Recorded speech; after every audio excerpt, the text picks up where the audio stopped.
From affection, grief and fear arise. No affection, no grief, no fear.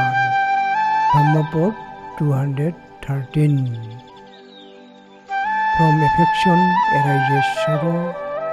From affection, fear arises. To one free of affection, there is no sorrow. Therefore, how can there be fear for such a person?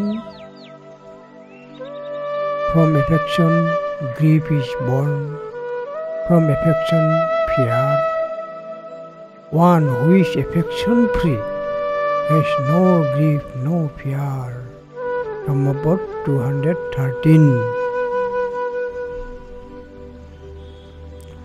প্রেমতো জায়ত শোক, প্রেমতো জায়তে ভয়ং, প্রেমতো বিপ্রমুক্তস্য নত্থি শোক কুত ভয়ং।